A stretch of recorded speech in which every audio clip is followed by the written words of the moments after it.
Chapter 22 St. Mungo's Hospital for Magical Maladies and Injuries. Harry was so relieved that she was taking him seriously that he did not hesitate, but jumped out of bed at once, pulled on his dressing gown, and pushed his glasses back onto his nose. "Weasley, you ought to come too," said Professor McGonagall. They followed Professor McGonagall past the silent figures of Neville, Dean, and Seamus, out of the dormitory, down the spiral stairs in the common room, through the portrait hole, and off along the fat lady's moonlit corridor. Harry felt as though the panic inside him might spill over at any moment. He wanted to run, to yell for Dumbledore. Mr. Weasley was bleeding as they walked along, so sedately, and one of those fangs, Harry tried hard not to think, my fangs, had been poisonous. They passed Mrs. Norris, who turned her lamp-like eyes upon them and hissed faintly. Professor McGonagall said, "Shoo!" Mrs. Norris slunk away into the shadows, and in a few minutes they had reached the stone gargoyle guarding the entrance to Dumbledore's office. "Fizzing Wisby!" said Professor McGonagall. The gargoyle sprang to life and leapt aside. The wall behind it split in two to reveal a stone staircase that was moving continuously upward like a spiral escalator. The three of them stepped onto the moving stairs. The wall closed behind them with a thud, and they were moving upward in tight circles until they reached the highly polished oak door with a brass knocker shaped like a griffin. Though it was now well past midnight, there were voices coming from inside the room, a positive babble of them. It sounded as though Dumbledore was entertaining at least a dozen people. Professor McGonagall rapped 3 times with the griffin knocker, and the voices ceased abruptly as though somebody had switched them all off. The door opened of its own accord, and Professor McGonagall led Harry and Ron inside. The room was half in darkness. The strange silver instruments standing on tables were silent and still, rather than whirring and emitting puffs of smoke as they usually did. The portraits of old headmasters and headmistresses covering the walls were all snoozing in their frames. Behind the door, a magnificent red and gold bird the size of a swan dozed on its perch with its head under its wing. "Oh, it's you, Professor McGonagall. And... Dumbledore was sitting in a high-backed chair behind his desk. He leaned forward into the pool of candlelight illuminating the papers laid out before him. He was wearing a magnificently embroidered purple and gold dressing gown over a snowy white nightshirt, but seemed wide awake, his penetrating light blue eyes fixed intently upon Professor McGonagall. "Professor Dumbledore, Potter has had a nightmare," said Professor McGonagall. "He says..." It wasn't a nightmare," said Harry quickly. Professor McGonagall looked around at Harry, frowning slightly. "Very well then, Potter. You tell the headmaster about it." I was asleep," and Harry, and even in his terror and his desperation to make Dumbledore understand, felt slightly irritated by the headmaster because he was not looking at him, but examining his own interlocked fingers. "But it wasn't an ordinary dream. It was real. I saw it happen." He took a deep breath. "Ron's dad, Mr. Weasley, has been attacked by a giant snake." The words seemed to reverberate in the air after he had said them. Slightly ridiculous, even comic. There was a pause in which Dumbledore leaned back and stared meditatively at the ceiling. Ron looked from Harry to Dumbledore, white-faced and shocked. "How did you see this?" Dumbledore asked quietly, still not looking at Harry. "Well, I don't know," said Harry rather angrily. What did it matter? "Inside my head, I suppose?" "You misunderstand me," said Dumbledore, still in the same calm tone. "I mean, can you remember, where you were positioned as you watched this attack happen? Were you perhaps beside the victim or else looking down on the scene from above?" This was such a curious question that Harry gaped at Dumbledore. It was almost as though he knew. "I was the snake," he said. "I saw it all from the snake's point of view." Nobody else spoke for a moment. Then Dumbledore, now looking at Ron, who was still whey-faced, said in a new and sharper voice, "Is Arthur seriously injured?" "Yes," said Harry emphatically. Why were they all so slow on the uptake? Did they not realize how much a person bled when fangs that long pierced their side? And why could Dumbledore not do him the courtesy of looking at him? But Dumbledore stood up so quickly that Harry jumped and addressed one of the old portraits hanging very near the ceiling. "Everard," he said sharply, "and you too, Dilys." A sallow-faced wizard with short black bangs, and an elderly witch with long silver ringlets in the frame beside him, both of whom seemed to have been in the deepest of sleeps, opened their eyes immediately. "You were listening?" said Dumbledore. The wizard nodded, and the witch said, "Naturally." "The man has red hair and glasses," said Dumbledore. "Everard, you will need to raise the alarm. Make sure he is found by the right people." Both nodded and moved sideways out of their frames. But instead of emerging in neighboring pictures, as usually happened at Hogwarts, neither reappeared. One frame now contained nothing but a backdrop of a dark curtain. the other a handsome leather armchair. Harry noticed that many of the other headmasters and mistresses on the walls, though snoring and drooling most convincingly, kept sneaking peeks at him under their eyelids, and he suddenly understood who had been talking when they had knocked. "Everard and Dilys were two of Hogwarts' most celebrated heads," said Dumbledore, now sweeping around Harry, Ron, and Professor McGonagall, and approaching the magnificent sleeping bird on his perch beside the door. "Their renown is such that both have portraits hanging in other important wizarding institutions. As they are free to move between their own portraits, they can tell us what may be happening elsewhere." "But Mr. Weasley could be anywhere," said Harry. "Please sit down, all three of you," said Dumbledore, as though Harry had not spoken. "Everard and Dilys may not be back for several minutes. Professor McGonagall, if you could draw up extra chairs." Professor McGonagall pulled her wand from the pocket of her dressing gown and waved it. 3 chairs appeared out of thin air, straight-backed and wooden, quite unlike the comfortable chintz armchairs that Dumbledore had conjured back at Harry's hearing. Harry sat down, watching Dumbledore over his shoulder. Dumbledore was now stroking Fawkes's plumed golden head with one finger. The Phoenix awoke immediately. He stretched his beautiful high head and observed Dumbledore through bright, dark eyes. "We will need," said Dumbledore very quietly to the bird, "a warning." There was a flash of fire, and the Phoenix had gone. Dumbledore now swooped down upon one of the fragile silver instruments, whose function Harry had never known, carried it over to his desk, sat down facing them again, and tapped it gently with the tip of his wand. The instrument tinkled into life at once with rhythmic clinking noises. Tiny puffs of pale green smoke issued from the minuscule silver tube at the top. Dumbledore watched the smoke closely, his brow furrowed, and after a few seconds the tiny puffs became a steady stream of smoke that thickened and coiled in the air. A serpent's head grew out of the end of it, opening its mouth wide. Harry wondered whether the instrument was confirming his story. He looked eagerly at Dumbledore for a sign that he was right, but Dumbledore did not look up. Naturally, murmured Dumbledore, apparently to himself, still observing the stream of smoke without the slightest sign of surprise. "But in essence divided?" Harry could not make neither head nor tail of this question. The smoke serpent, however, split itself instantly into 2 snakes, both coiling and undulating in the dark air. With a look of grim satisfaction, Dumbledore gave the instrument another gentle tap with his wand. The clinking noise slowed and died, and the smoke serpents grew faint, became a formless haze, and vanished. Dumbledore replaced the instrument upon its spindly little table. Harry saw many of the old headmasters in the portraits follow him with their eyes, then, realizing that Harry was watching them, hastily pretend to be sleeping again. Harry wanted to ask what the strange silver instrument was for, but before he could do so, there was a shout from the top of the wall to their right. The wizard called Everard had reappeared in his portrait, panting slightly. "Dumbledore! What news?" said Dumbledore at once. "I yelled until someone came running," said the wizard, who was mopping his brow on the curtain behind him. "Said I'd heard something moving downstairs. They weren't sure whether to believe me, but went down to check. You know there are no portraits down there to watch from. Anyway, they came up and carried him a few minutes later. He doesn't look good. He's covered in blood. I ran along to Elfrida Cragg's portrait to get a good view as they left." "Good," said Dumbledore as Ron made a convulsive movement. "I take it Dilys will have seen him arrive, then." And moments later, the silver ringleted witch had reappeared in her picture too. She sank coughing into her armchair and said, "Yes, they've taken him to St. Mungo's, Dumbledore. They carried him past under my portrait. He looks bad." "Thank you," said Dumbledore. He looked around at Professor McGonagall. "Minerva, I need you to go and wake the other Weasley children." "Of course." Professor McGonagall got up and moved swiftly to the door. Harry cast a sideways glance at Ron, who was now looking terrified. "And, Dumbledore, what about Molly?" said Professor McGonagall, pausing at the door. "That will be a job for Fawkes when he has finished keeping a lookout for anybody approaching," said Dumbledore. "But she may already know. That excellent clock of hers."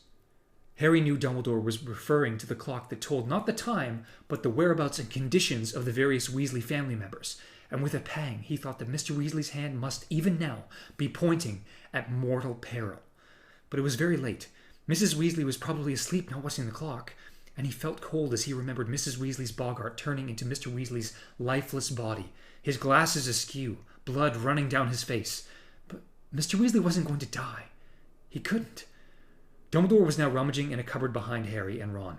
He emerged from it carrying a blackened old kettle, which he placed carefully upon his desk. He raised his wand and murmured, "Portus."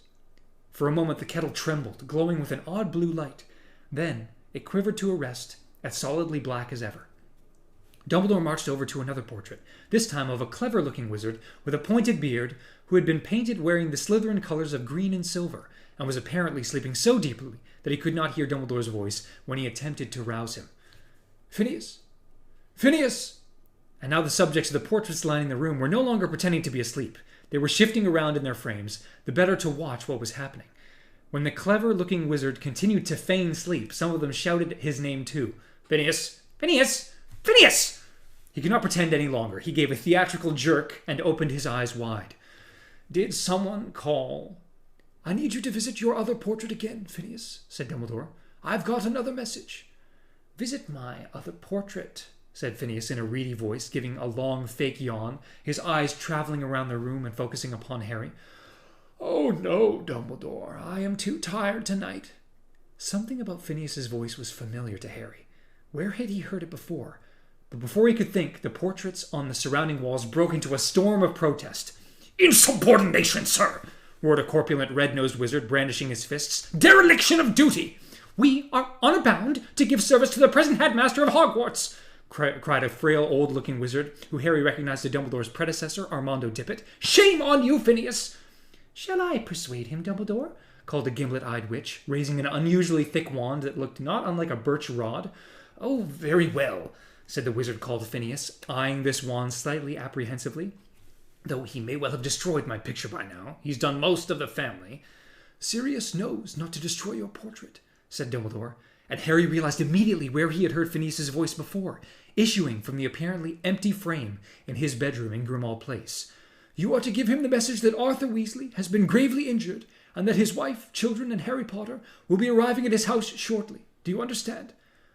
"Arthur Weasley injured, wife and children, and Harry Potter coming to stay," recited Phineas in a bored voice. "Yes, yes. Very well." He slipped away into the frame of the portrait and disappeared from view at the very moment that the sturdy door opened again. Fred, George, and Ginny were ushered inside by Professor McGonagall, all three of them looking disheveled and shocked, still in their night things. "Harry, what's going on?" asked Ginny, who looked frightened. "Professor McGonagall says you saw Dad hurt." "Your father has been injured in the course of his work for the Order of the Phoenix," said Dumbledore before Harry could speak. "He has been taken to St. Mungo's Hospital for magical maladies and injuries. I am sending you back to Sirius's house, which is much more convenient for the hospital than the burrow. You will meet your mother there." "How are we going?" asked Fred, looking shaken. "Flu powder?" "No," said Dumbledore. "Flu powder is not safe at the moment. The network is being watched. You will be taking a portkey." He indicated the old kettle lying innocently on his desk. "We are just waiting for Phineas Nicholas to report back. I wish to be sure that the coast is clear before sending you."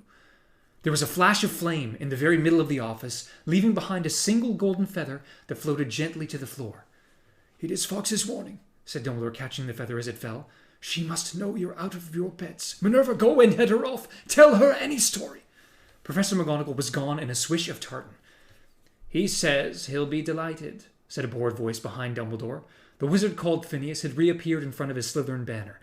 "My great-great-grandson had always had odd taste in house guests." "Come here, then," Dumbledore said to Harry and the Weasleys, "and quickly, before anyone else joins us." Harry and the others gathered around Dumbledore's desk. "You have all used a portkey before?" asked Dumbledore, and they nodded, each reaching up to touch some part of the blackened kettle. "Good. On the count of 3, then. 1, 2... It happened in a fraction of a second. In the infinitesimal pause before Dumbledore said 3, Harry looked up at him. They were very close together, and Dumbledore's clear blue gaze moved from the portkey to Harry's face. At once, Harry's scar burned white-hot as though the old wound had burst open again.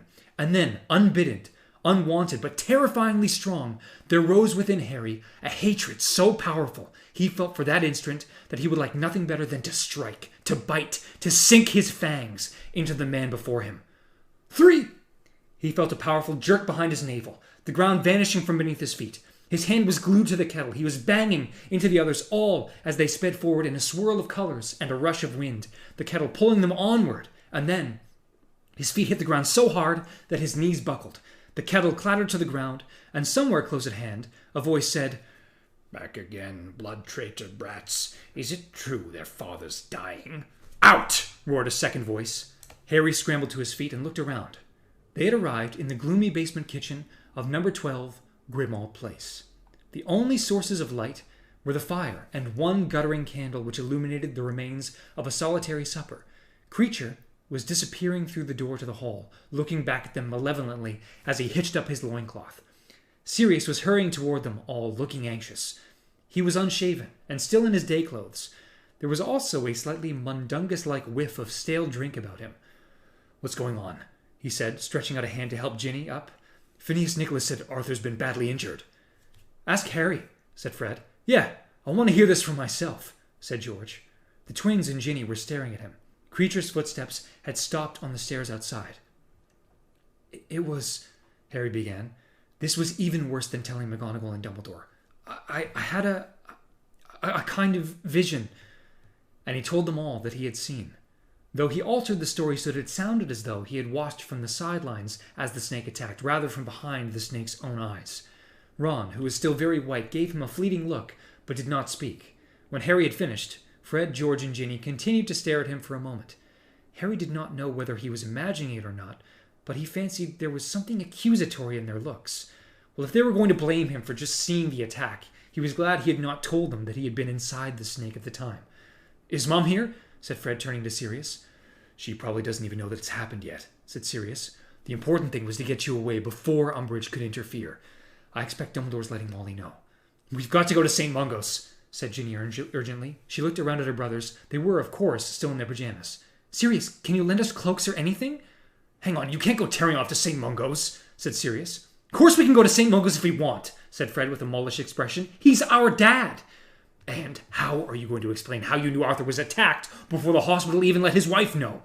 "What does that matter?" said George hotly. "It matters because we don't want to draw attention to the fact that Harry is having visions of things that are happening hundreds of miles away," said Sirius angrily. "Have you any idea what the Ministry would make of that information?" Fred and George looked as though they could not care less what the Ministry made of anything. Ron was still white-faced and silent. Ginny said, "Somebody else could have told us. We could have heard it somewhere other than Harry." "Like who?" said Sirius impatiently. "Listen, your dad's been hurt while on duty for the Order, and the circumstances are fishy enough without his children knowing about it seconds after it happened. You could seriously damage the Order's—" "We don't care about the dumb Order!" shouted Fred. "It's our dad dying we're talking about!" yelled George. "Your father knew what he was getting into, and he won't thank you for messing things up for the Order," said Sirius angrily in his turn.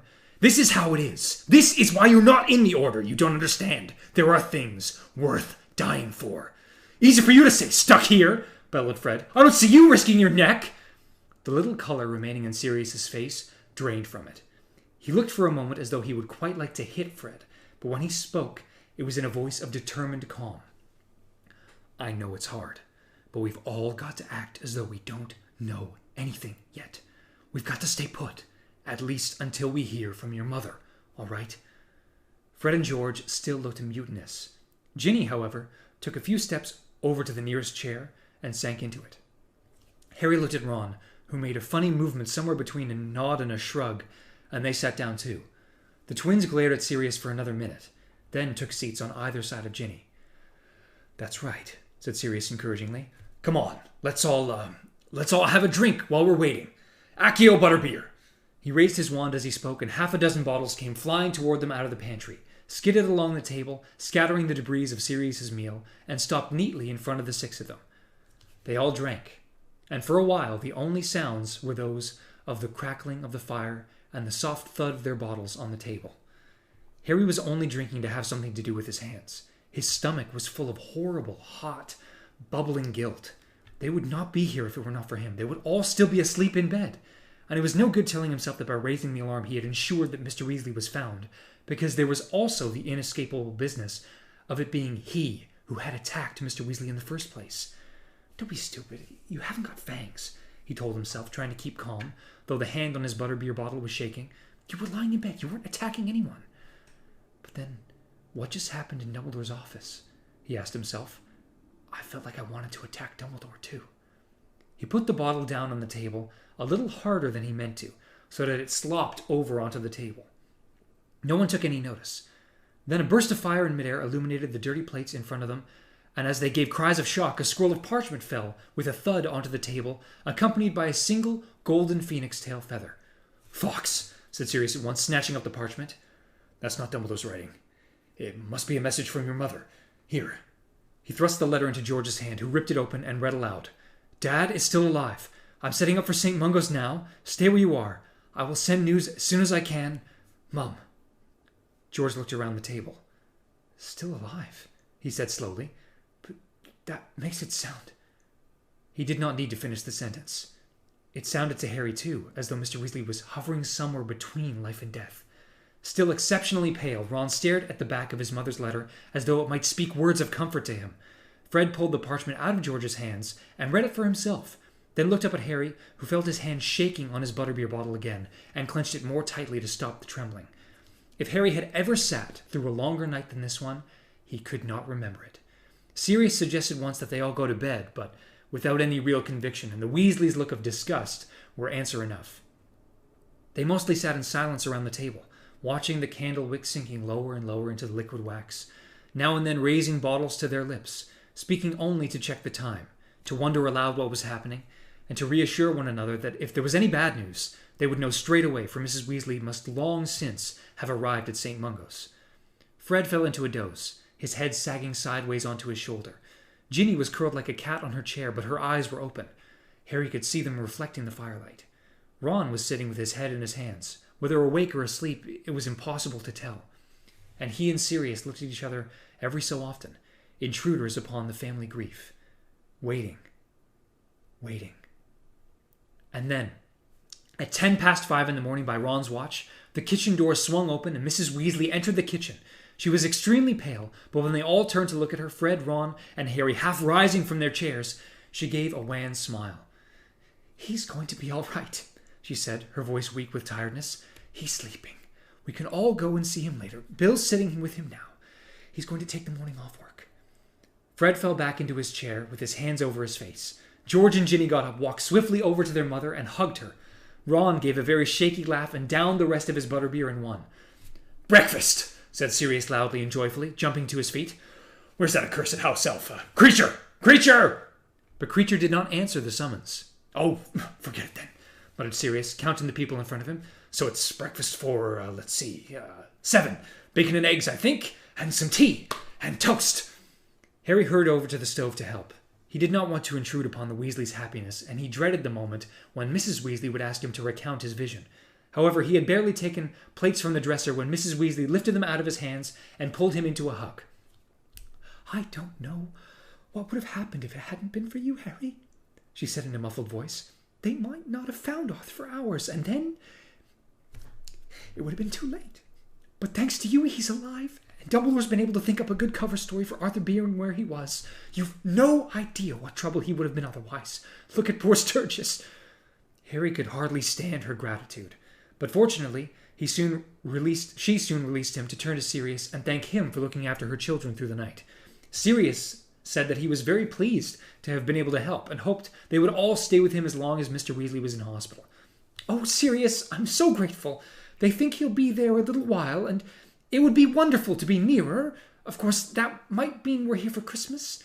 "The more the merrier," said Sirius with such obvious sincerity that Mrs. Weasley beamed at him, threw on an apron, and began to help with breakfast. "Sirius," Harry muttered, unable to stand it a moment longer, "can I have a quick word? Now?" He walked into the dark pantry and Sirius followed.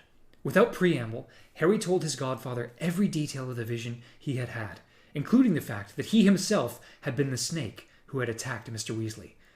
When he paused for breath, Sirius said, "Did you tell Dumbledore this?" "Yes," said Harry impatiently, "but he didn't tell me what it meant." "Well, he doesn't tell me anything anymore." "I'm sure he would have told you if it was anything to worry about," said Sirius steadily. "But that's not all," said Harry in a voice only a little above a whisper. "Sirius, I think I'm going mad. Back in Dumbledore's office, just before we took the portkey, for a couple of seconds there, I thought it was a snake. I felt like one. My scar really hurt when I was looking at Dumbledore. Sirius, I wanted to attack him." He could only see a sliver of Sirius's face. The rest was in darkness. "It must have been the aftermath of the vision, that's all," said Sirius. "You were still thinking of the dream, or whatever it was, and it wasn't that," said Harry, shaking his head. "It was like something rose up inside me, like there's a snake inside me." "You need to sleep," said Sirius firmly. "You're going to have breakfast and then go upstairs to bed, and then you can go and see Arthur after lunch with the others. You're in shock, Harry. You're blaming yourself for something you only witnessed. And it's lucky you did witness it, or Arthur might have died. Just stop worrying. He clapped Harry on the shoulder and left the pantry, leaving Harry standing alone in the dark. Everyone but Harry spent the rest of the morning sleeping. He went up to the bedroom he had shared with Ron over the summer, but while Ron crawled into bed and was asleep within minutes, Harry sat fully clothed, hunched against the cold metal bars of the bedstead, keeping himself deliberately uncomfortable, determined not to fall into a doze, terrified he might become a serpent again in his sleep and awake to find that he attacked Ron, or else slithered through the house after one of the others. When Ron woke up, Harry pretended to have enjoyed a refreshing nap too. Their trunks arrived from Hogwarts while they were eating lunch, so that they could dress as muggles for the trip to St. Mungo's. Everybody except Harry was riotously happy and talkative as they changed out of their robes into jeans and sweatshirts, and they greeted Tonks and Mad-Eye, who had turned up to escort them across London, gleefully laughing at the bowler hat Mad-Eye was wearing at an angle to conceal his magical eye, and assuring him truthfully that Tonks, whose hair was short and bright pink again, would attract far less attention on the underground. Tonks was very interested in Harry's vision of the attack on Mr. Weasley, something he was not remotely interested in discussing.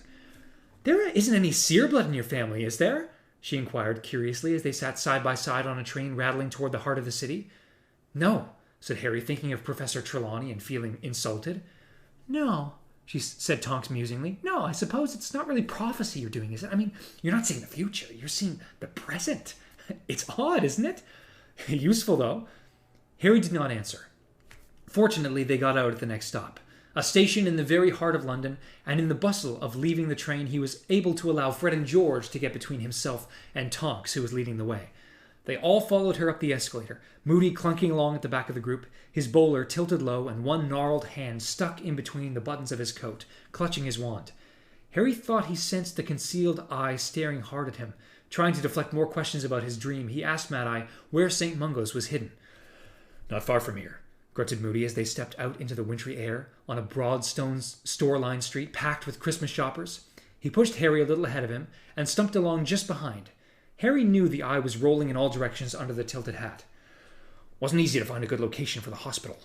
Nowhere in Diagon Alley was big enough, and we couldn't have it underground, like the Ministry. Unhealthy. In the end, they managed to get a hold of a building up here. There he was, sick wizards could come and go and just blend in with the crowd." He seized Harry's shoulder to prevent them being separated by a gaggle of shoppers plainly intent on nothing but making it into a nearby shop full of electrical gadgets. "Here we go," said Moody a moment later. They had arrived outside a large, old-fashioned red brick department store called Purge and Dow's Limited. The place had a shabby, miserable air.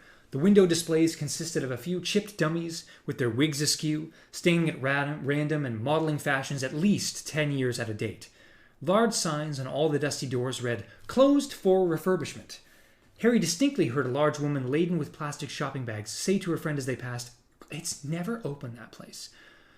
"Right," said Tonks, beckoning them forward to a window display with nothing but a particularly ugly female dummy whose false eyelashes were hanging off and who was modeling a green nylon pinafore dress. "Everybody ready?" They nodded, clustering around her. Moody gave Harry another shove between the shoulder blades to urge him forward, and Tonks leaned close to the glass, looking up at the very ugly dummy, and said, her breath steaming up the glass, "Watch her. We're here to see Arthur Weasley." For a split second, Harry thought how absurd it was for Tonks to expect the dummy to hear her talking that quietly through a sheet of glass when there were buses rumbling along behind her and all the racket of the street full of shoppers. Then he reminded himself that dummies could not hear anyway. Next second, his mouth opened in shock as the dummy gave a tiny nod, beckoned its jointed finger, and Tonks had seized Ginny and Mrs. Weasley by the elbows, stepped right through the glass, and vanished. Fred, George, and Ron stepped after them. Harry glanced around at the jostling crowd. Not one of them seemed to have a glance to spare for window displays as ugly as Purge and Dow's Limiteds, nor did any of them seem to have noticed that 6 people had just melted into thin air in front of them. "Come on," growled Moody, giving Harry yet another poke in the back, and together they stepped forward through what felt like a sheet of cool water, emerging quite warm and dry on the other side. There was no sign of the ugly dummy or the space where she had stood. They had arrived in what seemed to be a crowded reception area where rows of witches and wizards sat upon rickety wooden chairs, some looking perfectly normal and perusing out-of-date copies of Witch Weekly, others sporting gruesome disfigurements, such as elephant trunks or extra hands sticking out of their chests. The room was scarcely less quiet than the street outside, for many of the patients were making very peculiar noises.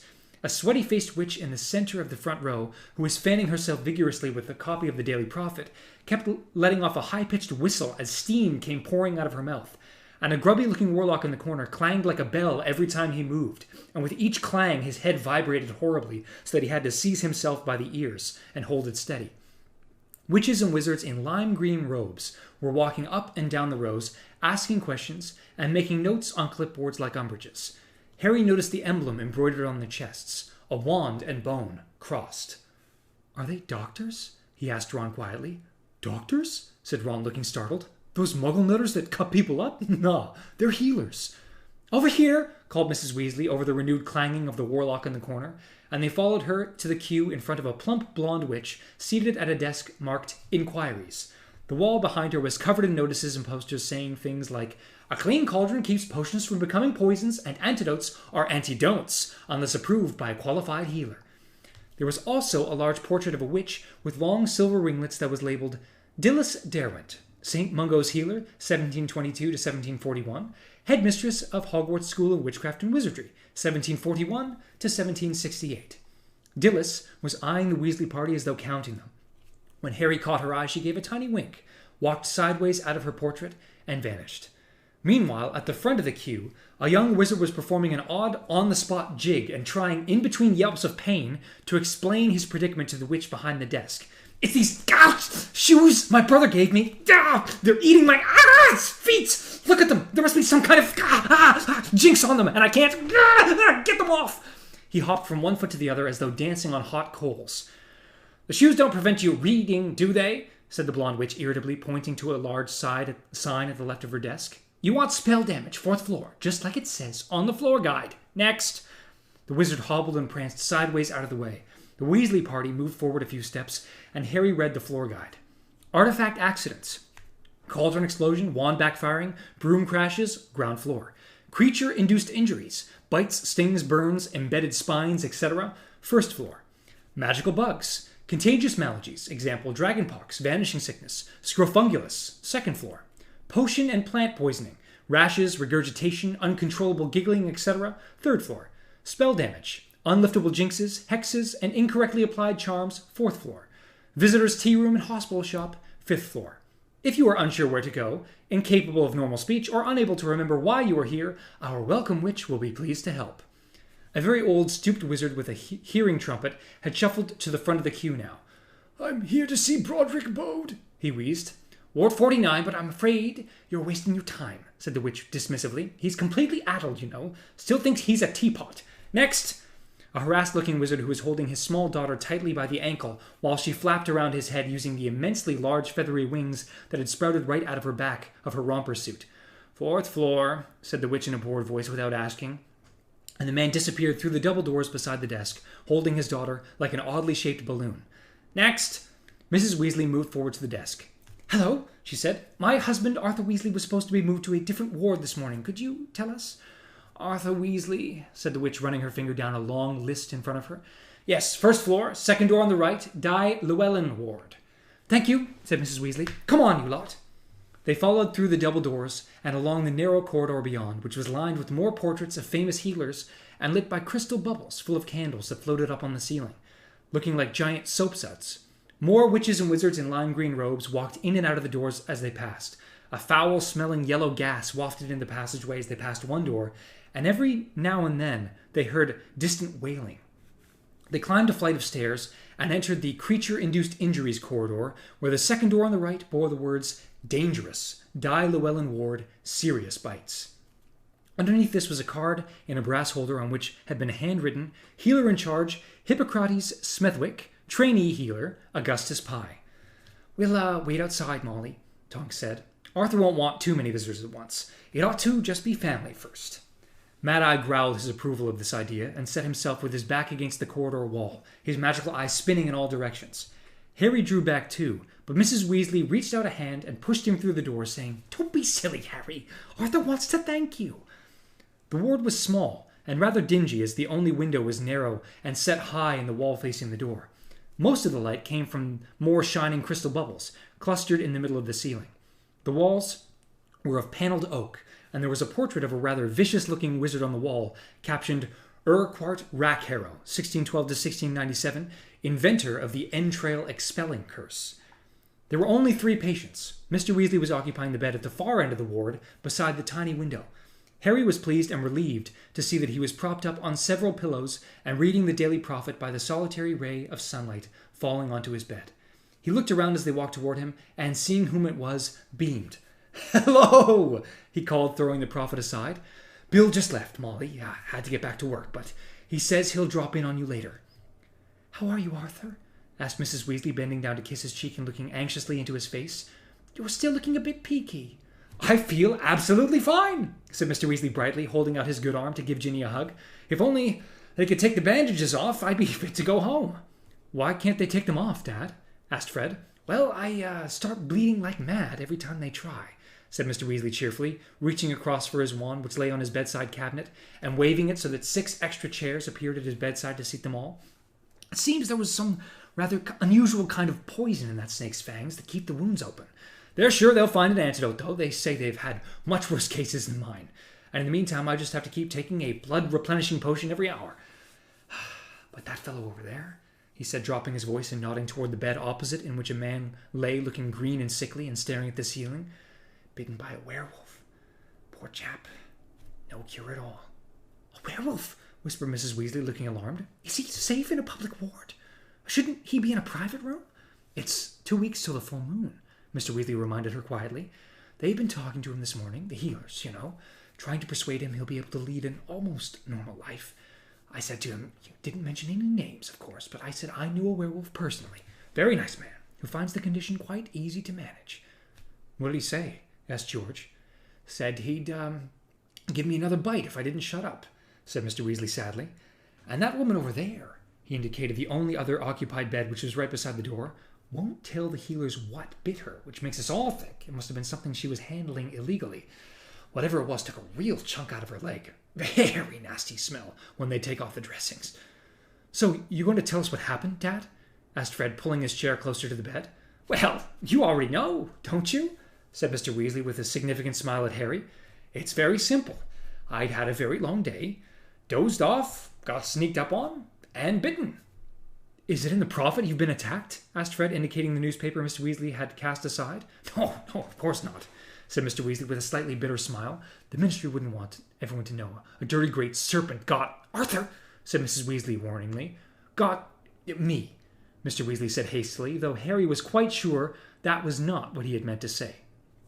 "So where were you when it happened, Dad?" asked George. "That's my business," said Mr. Weasley, though a small smile.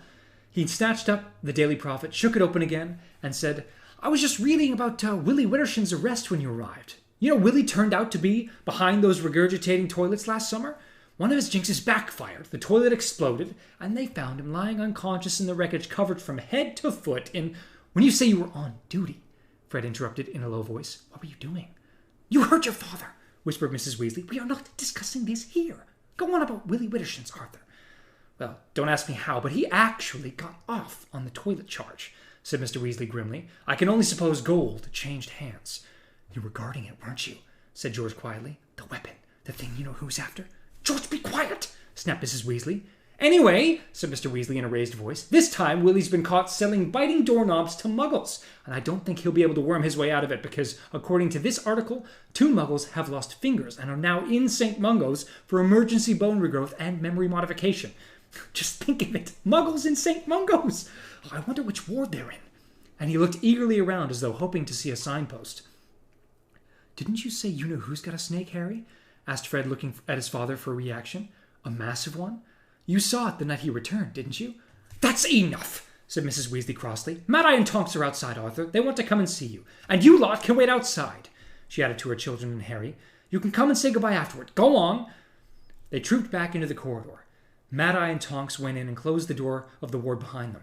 Fred raised his eyebrows. "Fine," he said coolly, rummaging in his pockets. "Be like that. Don't tell us anything." "Looking for these?" said George, holding out what looked like a tangle of flesh-colored string. "You read my mind," said Fred, grinning. "Let's see if St. Mungo's puts imperturbable charms on its ward doors, shall we?" He and George disentangled the string and separated 5 extendable ears from each other. Fred and George handed them around. Harry hesitated to take one. Go on, Harry, take it. You saved Dad's life. If anyone's got the right to eavesdrop on him, it's you. Grinning in spite of himself, Harry took the end of the string and inserted it into his right ear as the twins had done. Okay, go, Fred whispered. The flesh-colored strings wriggled like long, skinny worms, then snaked under the door. For a few seconds, Harry could hear nothing. Then he heard Tonks whispering as clearly as though she were standing right beside them. They searched the whole area, but they couldn't find the snake anywhere. It just seems to have vanished after it attacked you, Arthur. But you know who can't have expected a snake to get in, can he? I reckon he sent it as a lookout, growled Moody, because he's not had any luck so far, has he?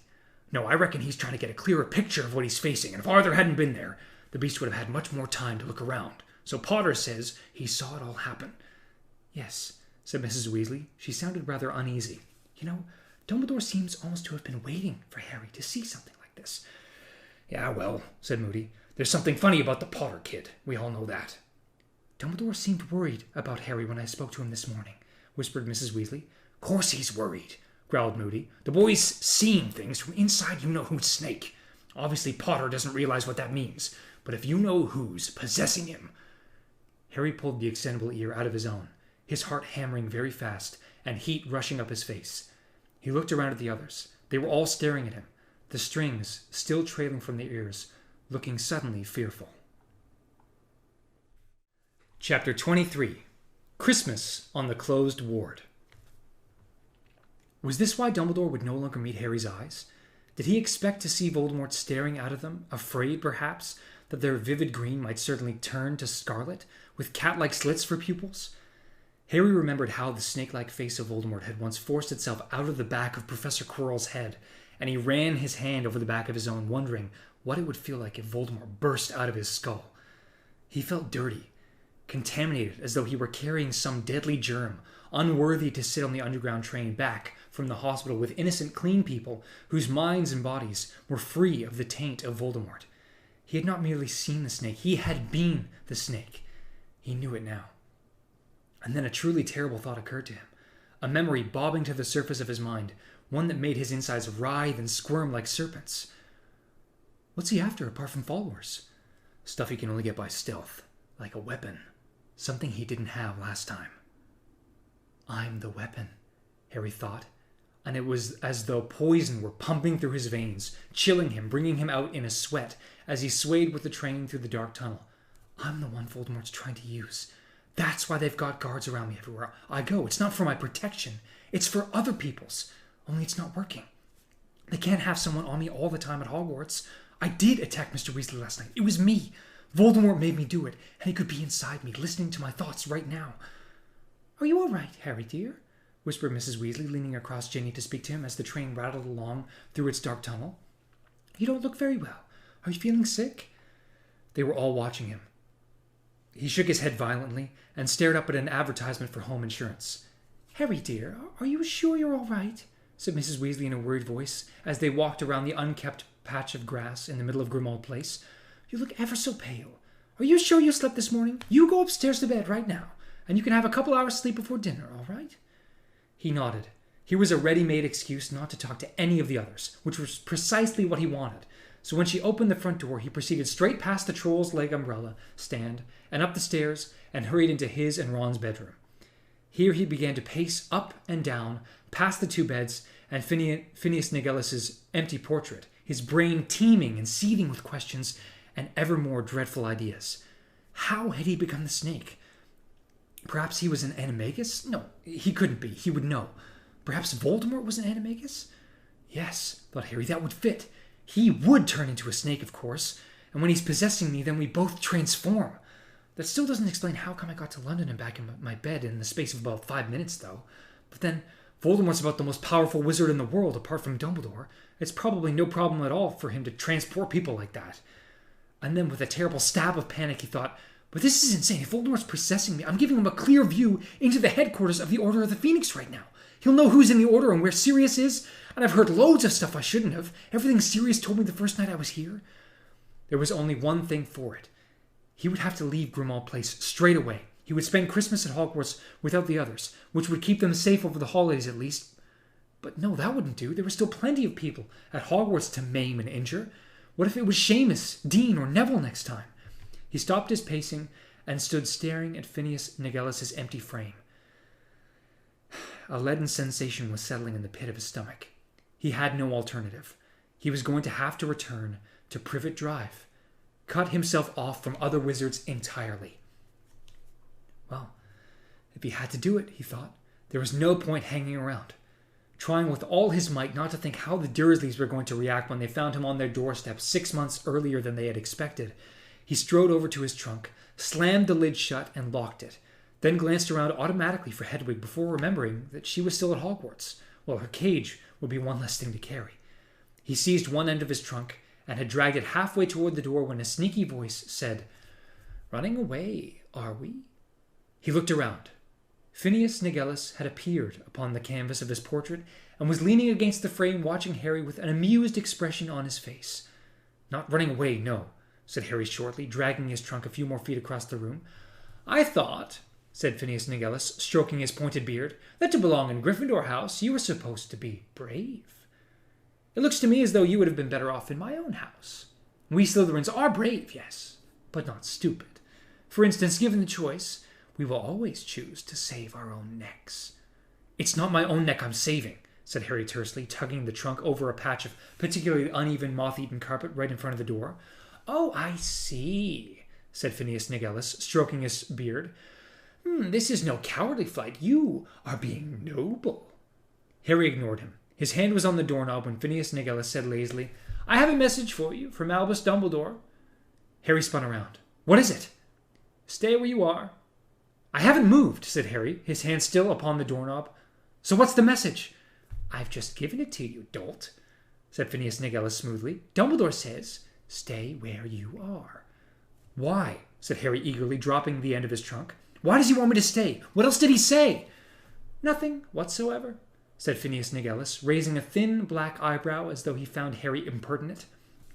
Harry's temper rose to the surface like a snake rearing from a long grass. He was exhausted. He was confused beyond measure. He had experienced terror, relief, and then terror again in the last 12 hours, and still Dumbledore did not want to talk to him. "So that's it, is it?" he said loudly. "Stay there? That's all anyone could tell me after I got attacked by those Dementors, too. Just stay put while the grown-ups sort it out, Harry. We don't bother telling you anything, though, because your tiny little brain might not be able to cope with it." "You know," said Phineas Nigellus, even more loudly than Harry, "this is precisely why I loathed being a teacher. Young people are so infernally convinced that they are absolutely right about everything. Has it not occurred to you, my poor puffed-up popinjay, that there might be an excellent reason why the headmaster of Hogwarts is not confining every tiny little detail of his plans to you? Have you never paused, while feeling hard done by, to note that following Dumbledore's orders has never yet led you into harm? No, like all young people, you are quite sure that you alone feel and think. You alone recognize danger. You alone are the only one clever enough to realize what the Dark Lord may be planning." "He is planning something to do with me, then?" said Harry swiftly. "Did I say that?" said Phineas Nigellus, idly examining his silk gloves. "Now, if you'll excuse me, I have better things to do than to listen to adolescent agonizing. Good day to you." And he strolled into his frame and out of sight. "Fine, go then!" Harry bellowed at the empty frame. "And tell Dumbledore thanks for nothing!" The empty canvas remained silent. Fuming, Harry dragged his trunk back to the foot of his bed, then threw himself face down upon the moth-eaten covers, his eyes shut, his body heavy and aching. He felt he had journeyed miles and miles. It seemed impossible that less than 24 hours ago, Cho Chang had been approaching him under the mistletoe. He was so tired.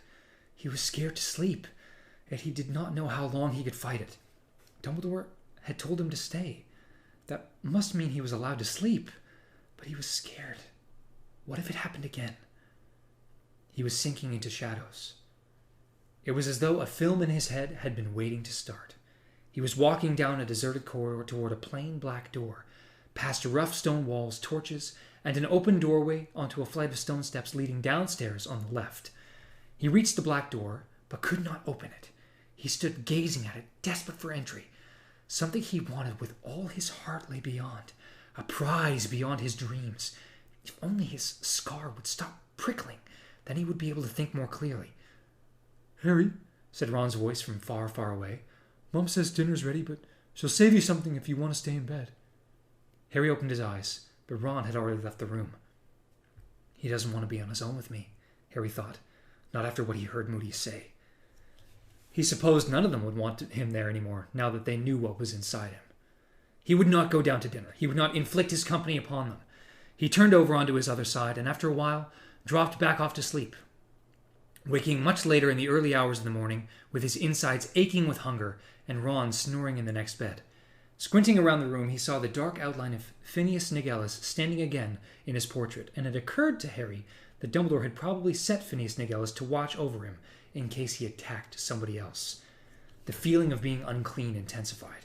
He half wished he had not obeyed Dumbledore and stayed. If this was how life was going to be in Grimmauld Place from now on, maybe he would be better off in Privet Drive, after all.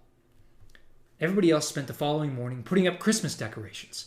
Harry could not remember Sirius ever being in such a good mood. He was actually singing carols, apparently delighted that he was to have company over Christmas.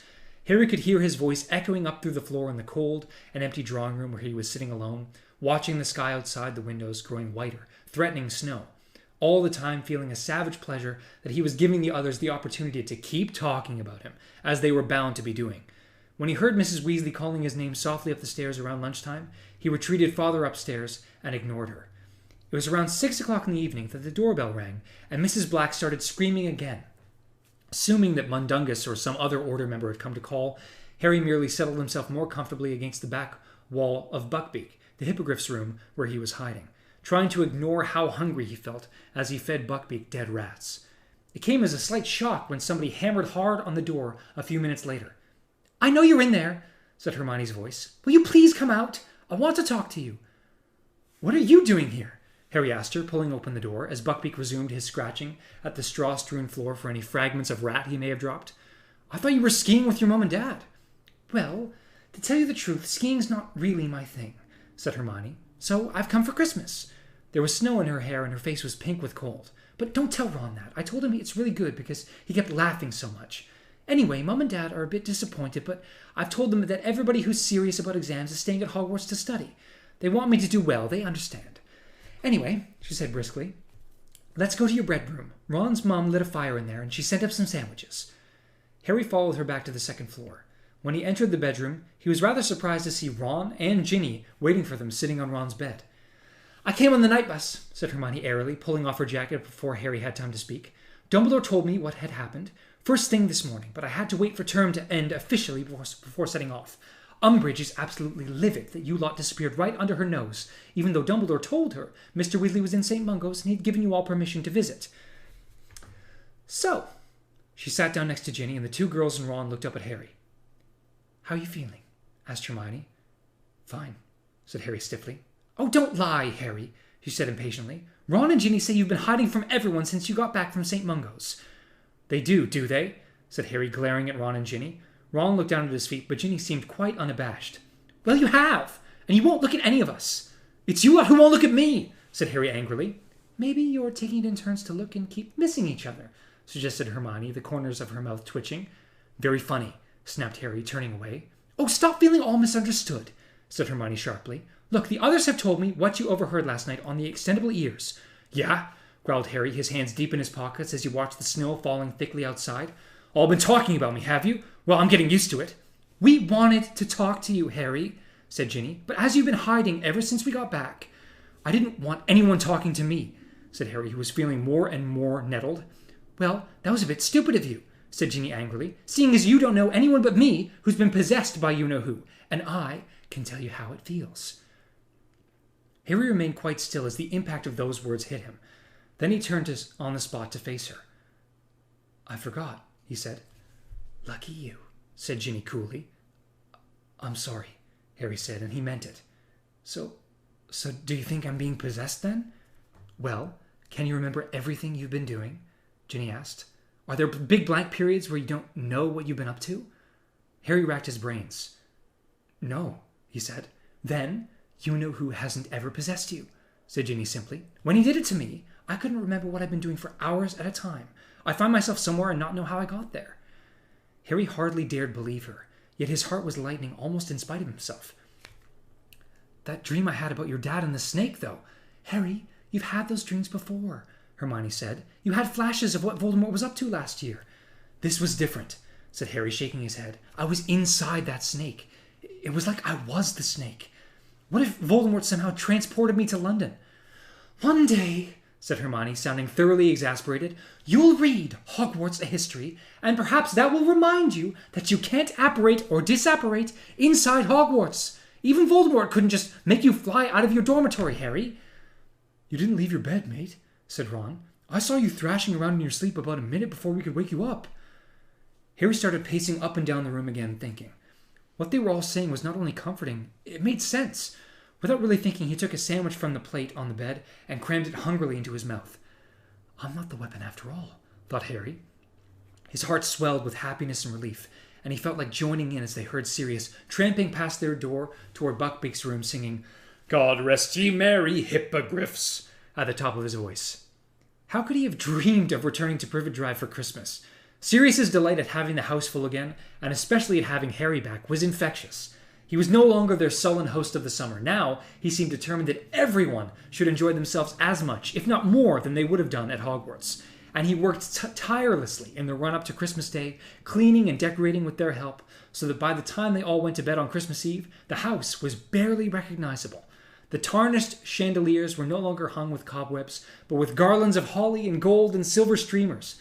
Magical snow glittered in heaps over the threadbare carpets. A great Christmas tree, obtained by Mundungus and decorated with live fairies, blocked Sirius's family tree from view, and even the stuffed elf heads on the wall wore Father Christmas hats and beards. Harry awoke on Christmas morning to find a stack of presents at the foot of his bed, and Ron already halfway through opening his own, rather larger pile. Good haul this year, he informed Harry through a cloud of paper. Thanks for the broom compass, it's excellent. Beats Hermione's. She's got me a homework planner. Harry sorted through his presents and found one with Hermione's handwriting on it. She had given him, too, a book that resembled a diary, except it said things like, Do it today, or later you'll pay, every time he opened a page. Sirius and Lupin had given Harry an excellent set of books entitled Practical Defensive Magic and Its Use Against the Dark Arts, which had superb, moving color illustrations of all the counterjinxes and hexes it described. Harry flicked through the first volume eagerly. He could see it was going to be highly useful in his plans for the DA. Hagrid had sent a furry brown wallet that had fangs, which were presumably supposed to be an anti-theft device, but unfortunately prevented Harry putting any money in without getting his fingers ripped off. Tonks's present was a small, working model of a firebolt, which Harry watched fly around the room, wishing he still had his full-size version. Ron had given him an enormous box of every flavor beans, Mr. and Mrs. Weasley the usual hand-knitted jumper and some mince pies, and Dobby a truly dreadful painting that Harry suspected had been done by the elf himself. He had just turned it upside down to see whether it looked better that way when, with a loud crack, Fred and George apparated at the foot of his bed. "Merry Christmas," said George. Don't go downstairs for a bit." "Why not?" said Ron. "Mom's crying again," said Fred heavily. "Percy sent back his Christmas jumper."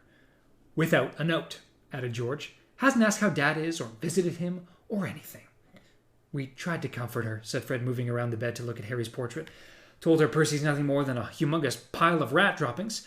"Didn't work," said George, helping himself to a chocolate frog. "So, Lupin took over. Best let him cheer her up before we go down for breakfast, I reckon." "What's, that supposed to be, anyway?" asked Fred, squinting at Dobby's painting. "Looks like a gibbon with 2 black eyes." "Hey, it's Harry," said George, pointing at the back of the picture. "Says so on the back." "Good likeness," said Fred, grinning.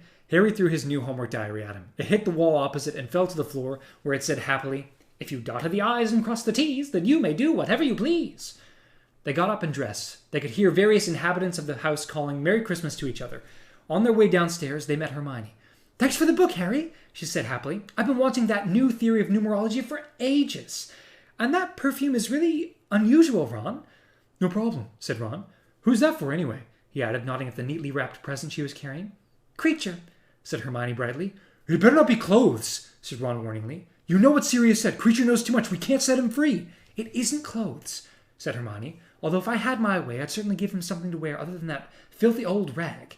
No, it's a patchwork quilt. I thought it would brighten up his bedroom." "What bedroom?" said Harry, dropping his voice to a whisper as they were passing the portrait of Sirius's mother.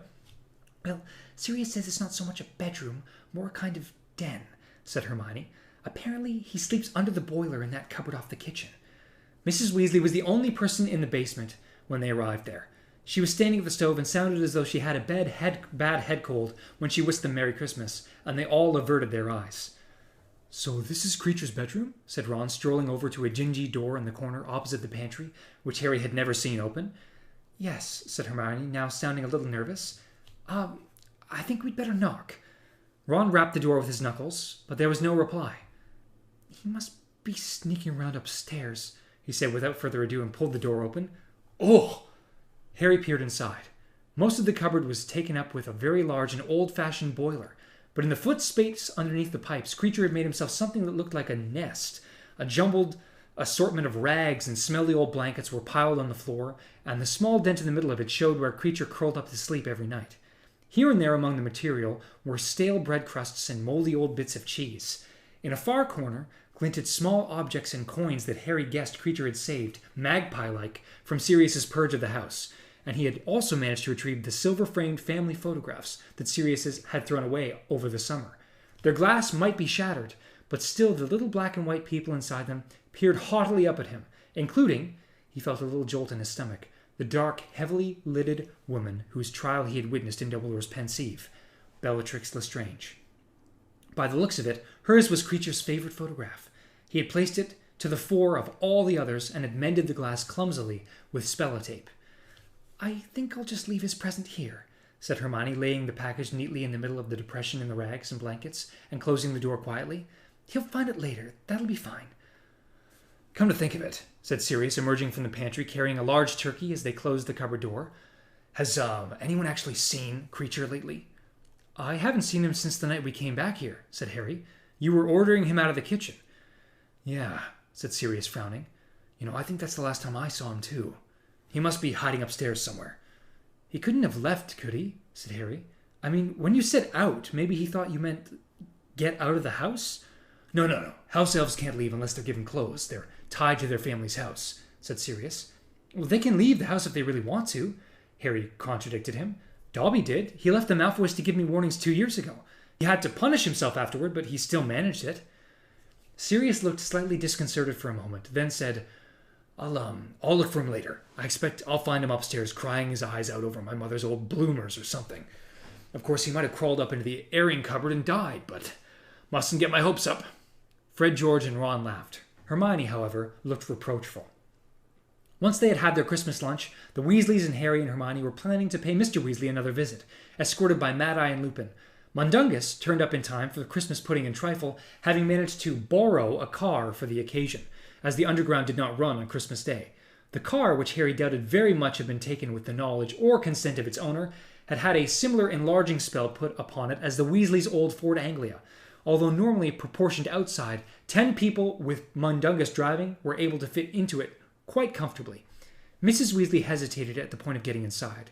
Harry knew that her disapproval of Mundungus was battling with her dislike of traveling without magic. Finally, the cold outside and her children's pleading triumphed, and she settled herself into the back seat between Fred and Bill with good grace. The journey to St. Mungo's was quite quick, as there was very little traffic on the roads. A small trickle of witches and wizards were creeping furtively up the otherwise deserted street to visit the hospital. Harry and the others got out of the car, and Mundungus drove off around the corner to wait for them. They strolled casually toward the window where the dummy in the green nylon stood, and then, one by one, stepped through the glass. The reception area looked pleasantly festive. The crystal orbs that illuminated St. Mungo's had been turned to red and gold, so that they became gigantic glowing Christmas baubles. Holly hung around every doorway, and shining white Christmas trees covered in magical snow and icicles glittered in every corner, each topped with a gleaming gold star. It was less crowded than last time they had been there. Although halfway across the room, Harry found himself shunted aside by a witch with a walnut jammed up her left nostril. "Family argument, eh?" smirked the blonde witch behind the desk. "You're the third I've seen today. Spell damage, 4th floor." They found Mr. Weasley propped up in bed with the remains of his turkey dinner on a tray in his lap, and a rather sheepish expression on his face. "Everything all right, Arthur?" asked Mrs. Weasley after they had all greeted Mr. Weasley and handed over their presents. Fine, said Mr. Weasley, a little too heartily. "You, haven't seen Healer Smethwick, have you?" "No," said Mrs. Weasley suspiciously. "Why?" Nothing, said Mr. Weasley airily, starting to unwrap his pile of gifts. "Well, everyone had a good day? What did you all get for Christmas?"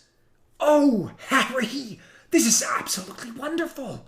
For he had just opened Harry's gift of fuse wire and screwdrivers. Mrs. Weasley did not seem entirely satisfied with Mr. Weasley's answer.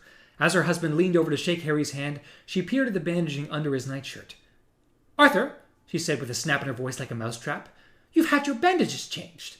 "Why have you had your bandages changed a day early, Arthur? They told me they wouldn't need doing until tomorrow."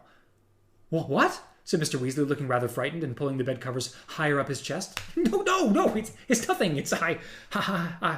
He seemed to deflate under Mrs. Weasley's piercing gaze. "Well, now, don't get upset, Molly, but Augustus Pye had an idea. He's the trainee healer, you know. Lovely young chap and very interested in complementary medicine. I mean, some of these old Muggle remedies. Well, they're called stitches, Molly, and they work very well on Muggle wounds." Mrs. Weasley let out an ominous noise, somewhere between a shriek and a snarl. Lupin strolled away from the bed and over to the werewolf, who had no visitors and was looking rather wistfully at the crowd around Mr. Weasley. Bill muttered something about getting himself a cup of tea, and Fred and George leapt up to accompany him, grinning. "Do you mean to tell me," said Mrs. Weasley, her voice growing louder with every word and apparently unaware that her fellow visitors were scurrying for cover, "that you have been messing about with Muggle remedies?" Not messing about, Molly dear," said Mr. Weasley imploringly. "It was just something Pye and I thought we'd try, only, most unfortunately, well, with these particular kinds of wounds, it doesn't seem to work as well as we'd hoped." "Meaning?" Well, I don't know whether you know what stitches are. It sounds as though you've been trying to sew your skin back together," said Mrs. Weasley with a snort of mirthless laughter. "But even you, Arthur, wouldn't be that stupid." "I fancy a cup of tea, too," said Harry, jumping to his feet. Hermione, Ron, and Ginny almost sprinted to the door with him. As it swung closed behind them, they heard Mrs. Weasley shriek, "What do you mean that's the general idea?" "Typical Dad," said Ginny, shaking her head as they set off up the corridors. "Stitches, I ask you." "Well, you know they do work well on non-magical wounds," said Hermione fairly. "I suppose something in that snake's venom dissolves them or something. I wonder where the tea room is." "Fifth floor," said Harry, remembering the sign over the Welcome Witch's desk. They walked along the corridor through a set of double doors and found a rickety staircase lined with more portraits of brutal-looking healers. As they climbed it, the various healers called out to them, diagnosing odd complaints and suggesting horrible remedies. Ron was seriously affronted when a medieval wizard called out that he clearly had a bad case of spattergroit. "Well, what's that supposed to be?" he asked angrily as the healer pursued him through 6 more portraits, shoving the occupants out of the way. "'Tis a most grievous affliction of the skin, young master, that will leave you pockmarked and grow more gruesome than you are now." "What's who you're calling gruesome?" said Ron, his ears turning red. "The only remedy is to take the liver of a toad, bind it tight about your throat, stand naked by the full moon in a barrel of eel's eyes." "I have not got spattergroit." But the unsightly blemishes upon your visage, young master." "They're freckles," said Ron furiously. "Now get back in your own picture and leave me alone." He rounded on the others, who were all keeping determinedly straight faces. "What floor is this?" "I think it's the 5th, said Hermione. "Nah, it's the 4th, said Harry. "One more."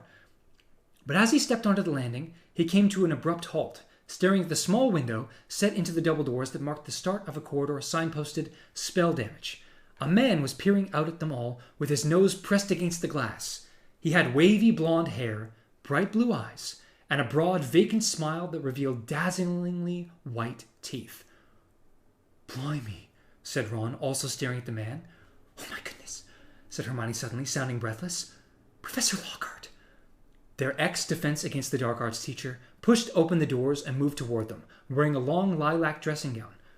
"Well, hello there," he said. "I expect you would like my autograph, would you?"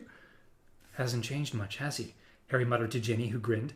How are you, Professor?" said Ron, sounding slightly guilty. It had been Ron's malfunctioning wand that had damaged Professor Lockhart's memory so badly that he had landed here in the first place. Though as Lockhart had been attempting to permanently wipe Harry and Ron's memories at the time, Harry's sympathy was limited. "I'm very well indeed, thank you," said Lockhart exuberantly, pulling a rather battered peacock feather quill from his pocket. "Now, how many autographs would you like? I can do joined-up writing now, you know." "Oh, we don't want any at the moment, thanks," said Ron, raising his eyebrows at Harry, who asked, "Professor, should you be wandering around the corridors? Shouldn't you be in a ward?" The smile faded slowly from Lockhart's face. For a few moments he gazed intently at Harry. Then he said, Haven't we met? Yeah, we have, said Harry. You used to teach us at Hogwarts, remember? Teach? Repeated Lockhart, looking faintly unsettled. Me? Did I? And then the smile reappeared on his face so suddenly it was rather alarming. Taught you everything I know, I expect, did I? Well, how about those autographs then? Shall we say a round dozen? You can give them all to your little friends then, and nobody will be left out. But just then a head poked out of a door at the far end of the corridor, and a voice said, Gilderoy, you naughty boy, where have you wandered off to? A motherly-looking healer wearing tinsel wreath in her hair came bustling up the corridor, smiling warmly at Harry and the others. Oh, Gilderoy, you've got visitors! How lovely! And on Christmas Day, too! Do you know he never gets visitors, poor lamb? And I can't think why he's such a sweetie, aren't you? We're doing autographs, Gilderoy told the healer with another glittering smile. They want loads of them, won't take no for an answer. I just hope we've got enough photographs. Listen to him, said the healer, taking Lockhart's arm and beaming fondly at him, as though he were a precious 2-year-old. He was rather well known a few years ago. We very much hope that this liking for giving autographs is a sign that his memory might be coming back a little bit. Will you step this way? He's in a closed ward, you know. He must have slipped out while I was bringing in the Christmas presents. The door is usually kept locked. Not that he's dangerous, but, she lowered her voice to a whisper, a bit of a danger to himself, bless him. Doesn't know who he is, you see. Wanders off and can't remember how to get back. It is nice of you to have come to see him. Said Ron, gesturing uselessly at the floor above. Actually, we were just, But the healer was smiling expectantly at them, and Ron's feeble muttering of, going to have a cup of tea, trailed away into nothingness. They looked at one another rather hopelessly and then followed Lockhart and his healer along the corridor. Let's not stay long, Ron said quietly. The healer pointed her wand at the door of the Janus Thicky ward and muttered, Alohomora. The door swung open and she led the way inside, keeping a firm grasp on Gilderoy's arm until she had settled him into an armchair beside his bed. This is our long-term resident ward, she informed Harry, Ron, and Hermione and Ginny in a low voice, for permanent spell damage, you know. Of course, with intensive remedial potions and charms and a bit of luck, we can produce some improvement. Gilderoy does seem to be getting back some sense of himself, and we've seen a real improvement in Mr. Bode. He seems to be regaining the power of speech very well, though he isn't speaking any language we recognize yet. Well, I must finish giving out the Christmas presents. I'll leave you all to chat. Harry looked around. This ward bore unmistakable signs of being a permanent home to its residents. They had many more personal effects around their beds than in Mr. Weasley's ward. The wall around Gilderoy's headboard, for instance, was papered with pictures of himself, all beaming toothily and waving at the new arrivals. He had autographed many of them to himself in disjointed, childish writing. The moment he had been deposited in his chair by the healer, Gilderoy pulled a fresh stack of photographs toward him, seized a quill, and started signing them all feverishly. You can put them in envelopes, he said to Ginny, throwing the signed pictures into her lap one by one as he finished them. I am not forgotten, you know. No, I still receive a very great deal of fan mail. Gladys Gudgeon writes weekly. I just wish I knew why. He paused, looking faintly puzzled, then beamed again and returned to his signing with renewed vigor. I suspect it is simply my good looks. A sallow-skinned, mournful-looking wizard lay in the bed opposite, staring at the ceiling. He was mumbling to himself and seemed quite unaware of anything around him. 2 beds along was a woman whose entire head was covered in fur. Harry remembered something similar happening to Hermione during their second year, although fortunately the damage in her case had not been permanent. At the far end of the ward, flowery curtains had been drawn around 2 beds to give the occupants and their visitors some privacy. Here you are, Agnes, said the healer brightly to the furry-faced woman, handing her a small pile of Christmas presents. See? Not forgotten, are you? And your son sent an owl to say he's visiting tonight, so that's nice, isn't it? Agnes gave several loud barks. And look, Broderick, you've been sent a potted plant and a lovely calendar with a different fancy hippogriff for each month. They'll brighten things up, won't they? Said the healer, bustling along to the mumbling man, setting a rather ugly plant with long swaying tentacles on the bedside cabinet, and fixing the calendar to the wall with her wand. Oh, and Mrs. Longbottom, are you leaving already? Harry's head spun around.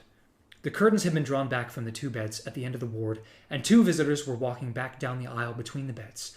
A formidable-looking old witch wearing a long green dress, a moth-eaten fox fur, and a pointed hat decorated with what was unmistakably a stuffed vulture, and, trailing behind her, looking thoroughly depressed, Neville. With a sudden rush of understanding, Harry realized who the people in the end beds must be. He cast around wildly for some means of distracting the others so that Neville could leave the ward unnoticed and unquestioned, but Ron had looked up at the sound of the name Longbottom too, and before Harry could stop him, had called, "Neville!" Neville jumped and cowered as though a bullet had narrowly missed him. "It's us, Neville," said Ron brightly, getting to his feet. "Have you seen? Lockhart's here. Who have you been visiting?" "Friends of yours, Neville dear?" said Neville's grandmother, graciously bearing down upon them all. Neville looked as though he would rather be anywhere in the world but here. A dull purple flush was creeping up his plump face, and he was not making eye contact with any of them. "Ah, yes," said his grandmother, looking closely at Harry and sticking out a shriveled claw-like hand for him to shake. Yes, I know who you are, of course. Neville speaks most highly of you." Thanks," said Harry, shaking hands. Neville did not look at him, but stared at his own feet, the colour deepening in his face all the while. "And you two are clearly Weasleys," Mrs. Longbottom continued, proffering her hand regally to Ron and Ginny in turn. "Yes, I know your parents. Not well, of course, but fine people, fine people. And you must be Hermione Granger." Hermione looked rather startled that Mrs. Longbottom knew her name, but shook hands all the same. "Yes, Neville's told me all about you. Helped him out out of a few sticky spots, haven't you? He's a good boy," she said, casting a sternly appraising look down her rather bony nose at Neville. "But he hasn't got his father's talent, I'm afraid to say." And she jerked her head in the direction of the two beds at the end of the ward, so that the stuffed vulture on her hat trembled alarmingly. "What?" said Ron, looking amazed. Harry wanted to stamp on Ron's foot, but that sort of thing was much harder to bring off unnoticed when you were wearing jeans rather than robes. "Is that your dad down at the end, Neville?" "What's this?" said Mrs. Longbottom sharply. "Haven't you told your friends about your parents, Neville?" Neville took a deep breath, looked up at the ceiling, and shook his head. Harry could not remember ever feeling sorrier for anyone, but he could not think of any way of helping Neville out of the situation. "Well, it's nothing to be ashamed of," said Mrs. Longbottom angrily. "You should be proud, Neville, proud. They didn't give their health and their sanity, so their only son would be ashamed of them, you know." "I'm not ashamed," said Neville very faintly, still looking anywhere but at Harry and the others. Ron was now standing on tiptoe to look over at the inhabitants of the two beds. "Well, you've got a funny way of showing it," said Mrs. Longbottom. "My son and his wife," she said, turning haughtily to Harry, Ron, Hermione, and Ginny, "were tortured into insanity by you-know-who's followers." Hermione and Ginny both clapped their hands over their mouths. Ron stopped craning his neck to catch a glimpse of Neville's parents and looked mortified. "They were Aurors, you know, and very well respected within the wizarding community," Mrs. Longbottom went on. "Highly gifted, the pair of them. Yes, Alice dear, what is it?" Neville's mother had come edging down the ward in her nightdress. She no longer had the plump, happy-looking face Harry had seen in Moody's old photograph of the original Order of the Phoenix. Her face was thin and worn now. Her eyes seemed overlarge, and her hair, which had turned white, was wispy and dead-looking. She did not seem to want to speak, or perhaps she was not able to, but she made timid motions toward Neville, holding something in her outstretched hand. "Again," said Mrs. Longbottom, sounding slightly weary. "Very well, Alice dear. Neville, take it, whatever it is." But Neville had already stretched out his hand, into which his mother dropped an empty, Drubel's blowing gum wrapper. "Very nice, dear," said Neville's grandmother in a falsely cheery voice, patting his mother on the shoulder, but Neville said quietly, "Thanks, Mum." His mother tottered away, back up the ward, humming to herself. Neville looked around at the others, his expression defiant, as though daring them to laugh, but Harry did not think he'd found anything less funny in his life.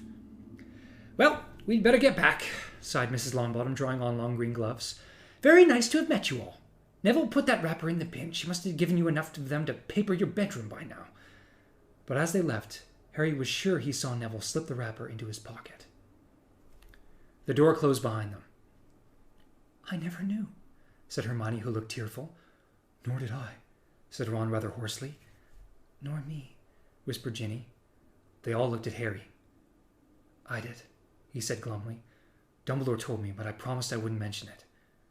That's what Bellatrix Lestrange got sent to Azkaban for, using the Cruciatus Curse on Neville's parents until they lost their minds." "Bellatrix Lestrange did that?" whispered Hermione, horrified. "That woman Creature's got a photo of in his den?" There was a long silence, broken by Lockhart's angry voice. "Look, I didn't learn joined-up writing for nothing, you know."